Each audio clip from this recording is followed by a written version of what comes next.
Did you really think coming here would change anything? Vanessa's voice was soft, but not soft enough. Three guests standing near the champagne tower heard every word. I looked at her white designer gown, the diamonds at her throat, and the satisfied smile of a woman who believed she had already won. Then I looked past her. Ethan was staring at me from across the ballroom. My ex-husband, the man who had left me 18 months earlier for the woman standing in front of me now. The woman who had once been his secretary. The woman who had spent months convincing him that I was holding him back. I'm not here for Ethan, I said. Vanessa gave a short laugh. Of course you're not. She glanced down at my plain black dress. No diamonds, no designer label anyone could recognize from across the room. Nothing about me suggested I belonged among the investors, executives, and old money families filling the ballroom. That was exactly how I preferred it. Vanessa leaned closer. It must be difficult seeing all this after losing the lifestyle Ethan gave you. I heard one woman nearby stop mid-sentence. Another guest turned slightly toward us. Vanessa wanted an audience. I gave her none. I simply smiled. That irritated her more than anything I could have said. Nora. Ethan had reached us. His jaw tightened as he looked at me. Why are you here? My uncle invited me to accompany him. Ethan frowned. What uncle? Before I could answer, Vanessa slipped her hand around his arm. She says she's here with family. Her tone made it sound like a joke. I looked across the ballroom. My uncle Richard stood near the bar talking to two men I recognized immediately. One was a retired investment banker. The other sat on the board of a company Bennett Capital had backed several years earlier. Ethan followed my gaze, but he clearly didn't recognize what he was looking at. He lowered his voice. Can we talk? I should have refused. Instead, I followed him several steps away. The music swallowed most of the noise around us. Ethan looked back toward Vanessa before turning to me. Whatever happened between us is over. I know. Then don't embarrass yourself tonight. I almost laughed, not because it was funny, because even after everything, Ethan still believed I was the person in that room with something to be ashamed of. You should have moved on, he said. I did. His eyes moved over my dress. You disappeared, Nora. Yes. You sold the apartment. Yes. And moved to another city. Yes. He stared at me as though those facts proved his point. 18 months earlier, Ethan had stood in our kitchen and told me he was leaving. Not because our marriage had slowly fallen apart, not because we had agreed we wanted different lives, because he was sleeping with Vanessa, his secretary. I'm in love with her, he had said. There had been no apology, no shame, just certainty. He expected me to fight. I could see it in the way he had already prepared explanations about the house, his company, and the future he apparently thought I would beg to remain part of. Instead, I signed the divorce papers. I sold the apartment that belonged to me. Then I left. Ethan decided that meant he had destroyed me. Vanessa made sure everyone else believed it too. Within months, people in Ethan's business circle were whispering that his former wife had depended completely on him, that I had contributed nothing, that once Ethan left, I had vanished because I couldn't maintain the life he had supposedly provided. I never corrected them, not once. Standing inside his wedding reception now, Ethan seemed to mistake that silence for confirmation. He leaned closer. If you're having financial problems, you could have contacted me privately. For the first time that evening, I stared at him. Financial problems? I'm not trying to insult you. You're doing an excellent job without trying. His expression hardened. Before he could answer, Vanessa called his name from across the room. I turned away, and that was when I saw Richard. My uncle had moved from the bar. Now he was standing beside the retired investment banker. They were looking directly at me. My stomach tightened. Richard knew Ethan's company. He knew exactly how it had survived its worst year. What he did not know was that Ethan had spent years allowing people to believe I had been nothing more than the wife standing behind his success. I started walking toward them, too late. The banker smiled at Richard and nodded in my direction. I've seen her somewhere before. How exactly do you know Nora? Richard smiled. Then he looked straight at me. I stopped walking, because one truthful answer from my uncle could destroy the story Ethan had been telling everyone since our divorce. And suddenly the only question was whether Ethan was finally about to discover who the woman he discarded really was. Before Uncle Richard could answer, someone called his name from across the ballroom. He turned. The banker laughed, patted him on the shoulder, and the question disappeared beneath another conversation. I exhaled slowly. For the moment, I had been spared. I crossed the room before Richard could be pulled into another discussion. Uncle Richard. He looked at me and immediately noticed my expression. What happened? Can we talk somewhere quieter? His eyebrows lifted. Richard was not a man who became alarmed easily, but he knew me well enough to understand when I was serious. We stepped into a narrow corridor beside the ballroom. The music softened behind the closed doors. He folded his arms. All right, what is going on? I glanced toward the ballroom entrance. Please don't discuss my work tonight. Richard stared at me. My work? My position at Bennett Capital? My involvement in anything connected to Ethan's company? None of it. His expression changed. Ethan? I nodded toward the ballroom. The groom. Richard went completely still. That Ethan? Yes. For several seconds, he said nothing. Then he looked back toward the ballroom doors. You never told me. There was nothing to tell. He's your ex-husband. Exactly. Richard lowered his voice. And this is the woman. I didn't need to ask what he meant. Yes, Vanessa. Richard's mouth tightened. He knew about the divorce. He knew Ethan had left me for someone else. What he had never known was the name of the man, because I had refused to make my private humiliation family gossip. Now everything had suddenly connected. Bennett Capital invested in his company. Richard said, I know, you know. I looked at him. I was the one who brought it in. His expression hardened. That was the part of my marriage Ethan had never understood. Years earlier, before the expensive suits and magazine features, Ethan had been sitting at our kitchen table, surrounded by unpaid invoices. His logistics software company was dying. One night, he slammed his laptop shut. That's it. I looked up from my own screen. What happened? Another investor passed. Did they say why? They don't understand the market. I moved closer. Let me see the feedback. His jaw tightened. Nora, I don't need you fixing it. I didn't say I was fixing anything. You always do this. Do what? Make it sound simple? That was the first time I understood how much my competence bothered him. I had been working remotely as an investment analyst, but Ethan treated my job like something decorative. He told people I helped with the family business. I allowed it, at first because it seemed harmless. Later, because whenever I spoke too confidently about finance, his mood changed, so I made myself quieter. When he needed funding, I asked him for the business plan. He gave it to me reluctantly. I reviewed it overnight. I found the weak points. I prepared an internal analysis for Bennett Capital. Then I pushed the proposal forward. Not because Ethan had earned special treatment, because I genuinely believed the company could work. I simply made sure the right people looked at it. Once the investment team became interested, I stepped away. Ethan never saw my name in the negotiation. When the funding arrived, he came home glowing. They finally saw what I built. I smiled. Yes, they did. I never told him how close they had come to passing. I never told him who convinced them to take another look. And over time, Ethan began to believe the version of events that made him most comfortable. He had saved the company. He had built the future. I had simply been there. Then Vanessa arrived. At first, she was just his secretary. Efficient, polished, always available. She laughed at every joke Ethan made, praised every decision, and slowly she began making small comments whenever I visited the office.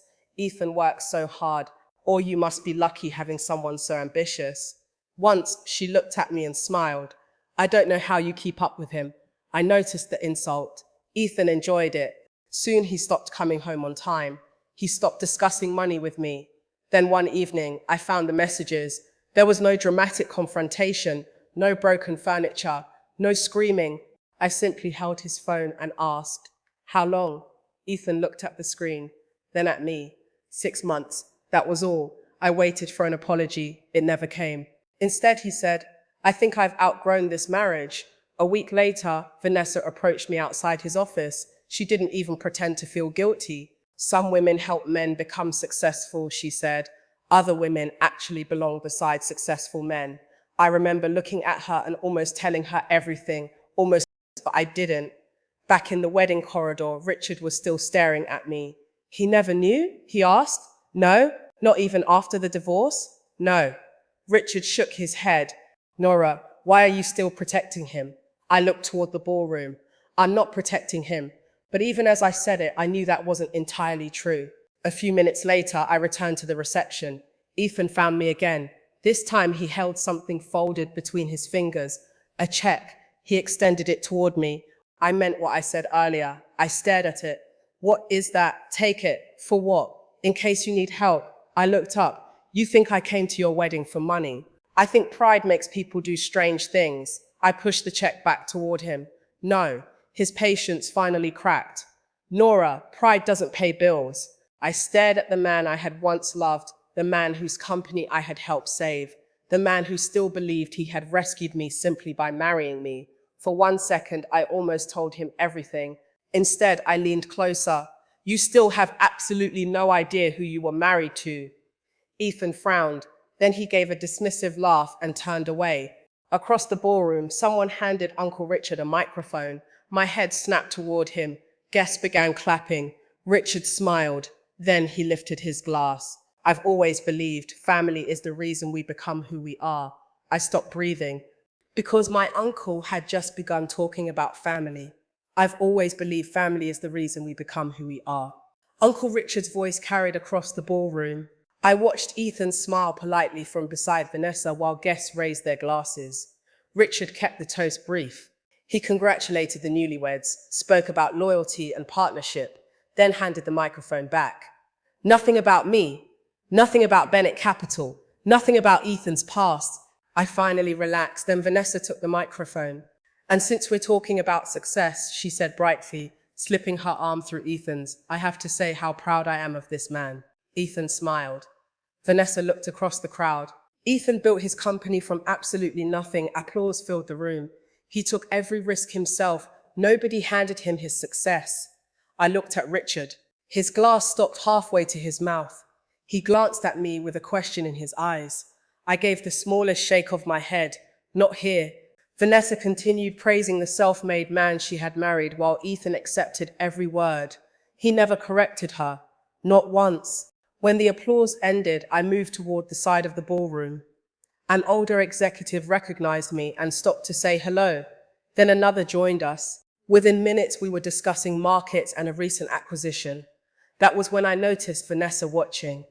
She excused herself from a group of guests and walked toward us. Nora certainly knows how to make friends quickly, she said. The executive smiled. We've met before.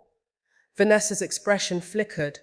Oh, she recovered immediately. Well, Nora has had plenty of free time recently. The conversation went quiet. Vanessa laughed as though she had made an innocent joke. She's Ethan's ex-wife. One of the men looked at me, Vanessa continued. The divorce was difficult for her. Understandably. Imagine losing your marriage and the lifestyle that came with it. There it was again. Only this time she had a larger audience. I looked past her toward Ethan. He had heard. Our eyes met. He could have ended it immediately. He didn't. I excused myself and walked toward him. You could stop this with one sentence. Ethan frowned. Stop what? You know exactly what she's implying. He glanced toward Vanessa, then back at me. Vanessa isn't lying. Something inside me settled. For years I had kept quiet because once, despite everything, I had loved him. That ended there. Fine, I said. Ethan narrowed his eyes. What does that mean? It means I'm done correcting nothing. Before he could respond, someone behind me spoke. Bennett, I turned. One of the investors I had been talking to was studying me carefully. Nora Bennett? Yes, he smiled slowly. I knew that name sounded familiar. Are you connected to Bennett Capital? Vanessa appeared beside us almost instantly. I think you have the wrong Bennett. I opened my mouth. Richard answered first. Wrong Bennett? He had walked up behind us. The investor turned toward him. Richard chuckled and placed a hand lightly on my shoulder. Connected? Nora is my niece. Silence. Not across the entire ballroom, just around us. But it spread quickly. The investor's expression changed immediately. Your niece? Richard nodded. Nora Bennett. I saw recognition appear on several faces. Then I looked at Ethan. He wasn't smiling anymore. Vanessa's fingers tightened around her champagne glass. Bennett Capital? Ethan asked. Richard looked puzzled. Yes, Ethan stared at me. You're part of that Bennett family? I never said I wasn't. His face tightened. Minutes later, he pulled me away from the group. You should have told me. I almost couldn't believe what I was hearing. Told you what? How powerful your family is. We were married for 9 years, Ethan. Exactly. You never once seriously asked what I did. That's ridiculous. Is it? You said you worked with your family. I did. You made it sound like administrative work. No, you called it administrative work. I stopped correcting you. His voice dropped. Spouses aren't supposed to keep secrets like that. I stared at him. Affairs are secrets, Ethan. He went silent. Nora, don't. Vanessa suddenly appeared. Her voice was sharp. This is our wedding. I know. Then why have you spent the last 10 minutes interrogating your ex-wife about how rich her family is? I'm trying to understand something. Vanessa looked at me. This is exactly why she came. No, I said. I came with my uncle. You made me the subject of your reception. Richard approached us then. He had clearly realized something was wrong. Ethan straightened immediately. Whatever shock he felt, his pride returned first. For the record, he said, looking at Richard, I built my company myself. Whatever Nora's family does has nothing to do with my success. Richard stopped. I knew that look. Ethan? I warned quietly, but Ethan continued. Nobody gave me anything. Richard studied him for several seconds. Then he glanced at me. I said nothing. When he looked back at Ethan, his voice was calm. Ethan, who exactly do you think funded your company when everyone else rejected you? Ethan's face changed. Only for a second. Then pride took over. Bennett Capital was an investor, he said, one of several. Richard looked at him without answering. They invested because the company was good, Ethan continued. That's how business works. Ethan, I said quietly. He turned toward me. What? I gave Richard a warning glance. Not yet. Richard understood and stepped back. But Ethan couldn't step back from the question Richard had planted. I could see him searching through old memories. His eyes settled on me. You asked for my business plan. I said nothing. His voice lowered. Right before Bennett Capital contacted me, a memory was assembling itself in front of him. Years earlier, I had sat across from Ethan at our dining table with his proposal open between us. Your customer acquisition projections are too optimistic, I had told him. He had frowned. Investors care about growth. They care about believable growth. Weeks later, after Bennett Capital began negotiations, Ethan had come home irritated. They want revised customer acquisition projections. I had simply said, then revise them. Now, standing at his wedding, he remembered. You knew what they were going to ask. I met his eyes. You should go back to your guests. Nora, Ethan, Vanessa's voice cut through the conversation. She marched toward us, her smile gone. This needs to stop. Several nearby guests turned. Vanessa noticed them but continued anyway. You come here uninvited? I was invited with Richard. And suddenly my wedding has become about you. I haven't announced anything about myself tonight. You knew exactly what would happen. No, Vanessa, you created this. Her face tightened. How? You repeatedly told strangers things about my marriage and finances that you knew nothing about. I know enough. No, you knew Ethan left me. Then you invented the rest. A few guests went quiet. Ethan stepped forward. Vanessa, stop. She turned on him. Did you know? Ethan hesitated. I knew her family had money. Vanessa stared at him. How much money? I didn't know. You were married to her for 9 years. And I told you I didn't know. Vanessa looked from Ethan to Richard and then across the ballroom at the executives who had suddenly become very interested in Nora Bennett. Her next question came quickly. Does Bennett Capital still own part of your company? Ethan blinked. That question changed something, not because Vanessa had asked about his feelings, not because she cared whether he had misunderstood his former wife. Her first instinct was financial. Why does that matter right now? Ethan asked. Because we just got married, Ethan, and this affects us. How? Vanessa lowered her voice, but not enough. Your investors, your valuation, our position. Our position. I watched Ethan register those words. For the first time that evening, he looked at his new wife differently. Around us, conversations had restarted, but they sounded quieter. I caught fragments. Bennett Capital. I thought he bootstrapped. Didn't he say? No one accused Ethan of lying. He hadn't fabricated financial statements. He hadn't hidden an investment. But for years, he had enjoyed being introduced as completely self-made. Tonight, Vanessa had repeated that story publicly, and Ethan had smiled while she did it. Now the people whose trust mattered to his business were beginning to question the mythology. Ethan looked around the ballroom. His wedding reception was still beautiful. The flowers were still perfect. The champagne was still flowing. But the way people looked at him had changed. He turned back to me. Did you arrange it? I knew exactly what he meant. The Bennett investment. I didn't answer. Nora, did you bring my company to them? You wanted to know who funded you. That isn't what I'm asking. I know, then answer me. I looked across the room. Richard was speaking with the retired investment banker from earlier, the same man who had worked on Ethan's original funding round. I nodded toward them, asked the person who signed it. Ethan followed my gaze. Then he started walking. I followed several steps behind. Vanessa came after us. Ethan stopped in front of the banker. I need to ask you something. The man looked surprised. Of course. When my company first came to Bennett Capital, who brought the proposal, the banker looked at Richard, then at me. Vanessa suddenly grabbed Ethan's arm. Enough, he pulled free. I need an answer. This is our wedding reception, and I need an answer. The banker opened his mouth. Vanessa stepped between them. Whatever happened years ago doesn't matter now. Ethan stared at her. It matters to me. Richard looked at me. For 18 months, I had kept silent. Even tonight, I had tried to leave Ethan with the version of his success he preferred. But he had allowed Vanessa to humiliate me. He had offered me money like charity. He had looked me in the face and said Vanessa wasn't lying. I gave Richard one small nod. His expression changed. The protection was over. Richard turned toward Ethan, and finally he answered. It was Nora. Richard said it quietly. He didn't need a microphone. The people standing around us heard him, and that was enough. Ethan stared at my uncle. What? Richard glanced at me once before continuing. Nora brought your company to Bennett Capital. Ethan shook his head. No, I submitted proposals everywhere. You did, Richard said, and several firms rejected you. The retired banker beside him nodded. Richard continued. When Nora brought us your proposal, the investment team had concerns.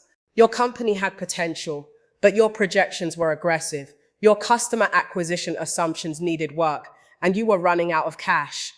Ethan's eyes moved toward me. I said nothing. Nora prepared the internal analysis, Richard said. She identified the weaknesses, explained the opportunity, and argued that the underlying business deserved another look. The banker added, she was persistent. Ethan swallowed. But I never negotiated with her. No, Richard replied, because she stepped away before formal negotiations. Why? This time Richard looked at me. I answered, because you wouldn't have accepted it. Ethan stared at me. You don't know that. I was married to you. His jaw tightened. I continued, every time I suggested something about your company, you treated it like criticism. Every time I understood something you didn't expect me to understand, you became defensive. So you went behind my back. I put your proposal in front of people who could evaluate it. They invested because the company had merit. I couldn't force an investment committee to give you money. Richard nodded. Nora didn't buy your success, Ethan. You built the company after the investment. Give yourself credit for that. For half a second, relief appeared on Ethan's face. Then Richard finished. But without her bringing that proposal to us when she did, there might not have been a company left to build. Ethan went silent. I could almost see the memories returning. The nights at our kitchen table. Let me read the proposal. The morning I had handed it back covered in notes. The questions I asked before his meetings. The strange confidence I had shown when he believed every investor had abandoned him. Then the phone call that changed everything. Bennett Capital wanted a meeting. I remembered Ethan lifting me off the floor that night. They finally see it, Nora. I had laughed with him. I had celebrated his victory while keeping my contribution invisible. Now his voice was barely above a whisper. You knew they were interested before I did. Yes, that's why you kept asking whether I had updated the projections. Yes, and when the investment closed, he stopped. I knew what he remembered. He had opened champagne. I had raised my glass and said, you did it. Not we, you. Ethan looked at me differently now. I thought you were just there. I know. His face tightened. I thought you needed me. That was easier for you to believe. Vanessa stepped forward. Wait, everyone turned toward her. She looked at Richard. How much influence does Bennett Capital still have over Ethan's company? Nobody answered immediately. Vanessa looked at Ethan. Does this affect future funding? Vanessa, what? This is what you're worried about? She lowered her voice. We just found out your ex-wife's family helped finance your company. Of course I'm worried. About what? Our future. Ethan stared at her. Our future or our money? Vanessa's cheeks reddened. Don't do this here. You brought Nora's finances into this reception because she showed up. She came with her uncle. Vanessa glanced around and seemed to realize how many people were watching. She stepped closer to Ethan. We can talk privately, but Ethan didn't move. When you met me, he said, the company was already successful. Vanessa frowned. What does that have to do with anything? Would you have wanted me before that? Ethan, I'm asking you. This is ridiculous. Would you have married me when I was sitting in an apartment, wondering whether I could make payroll? Vanessa stared at him. That's not who you are now. It wasn't an answer. Ethan knew it. So did everyone close enough to hear. Vanessa's voice hardened. You cannot seriously be comparing me to her on our wedding day. I'm not comparing you.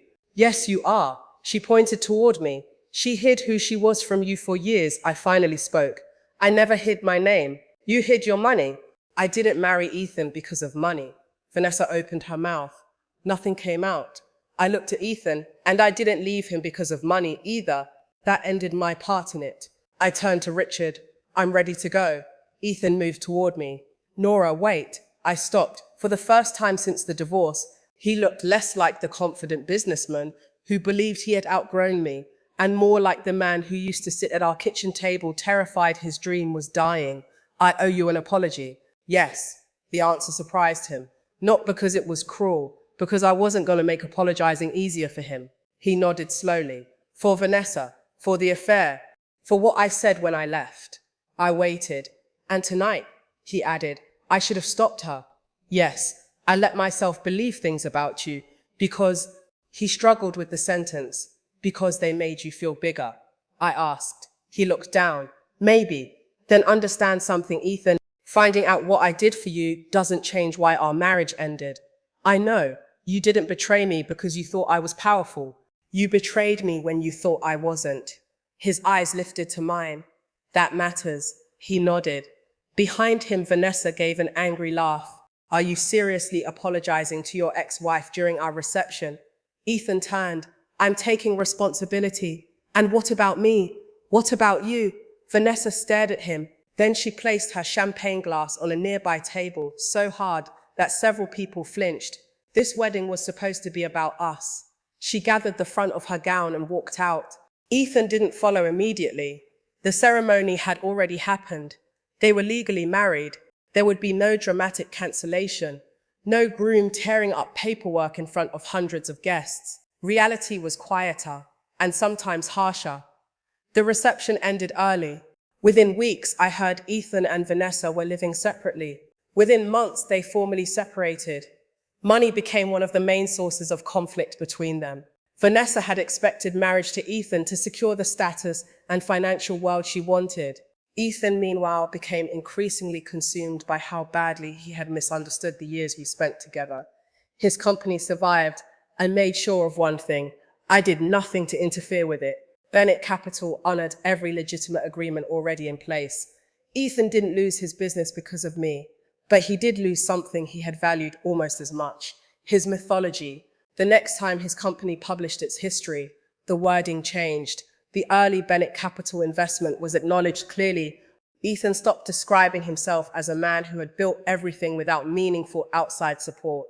As for me, I returned to the city where I had rebuilt my life. Only this time, I stopped making myself invisible. I took public credit for my work. I attended industry events under my full title. I spoke on investment panels. I stopped pretending that competence was something I needed to apologize for. Months after the wedding, Ethan sent me a long message. There were no excuses. He apologized again. I accepted it, but I didn't reopen the door. Later that year, we saw each other at a business conference. He approached me alone. Nora, Ethan. He looked older somehow, not dramatically, just humbled. I've been thinking about something you said. What? That I betrayed you when I thought you weren't powerful. I waited. I spent years needing to believe I was the most important person in every room, he said. I think that's why I never noticed how much space you were giving up for me. For once, I didn't rescue him from the discomfort of his own realization. Finally, I said, I hope you don't need that anymore. So do I. He looked as though there were 100 other things he wanted to say. He didn't say them. Take care of yourself, Nora. You too. Then I walked away. No revenge, no reunion, no final battle. I didn't need Ethan to lose everything for me to win. I only needed to stop losing pieces of myself to protect his pride.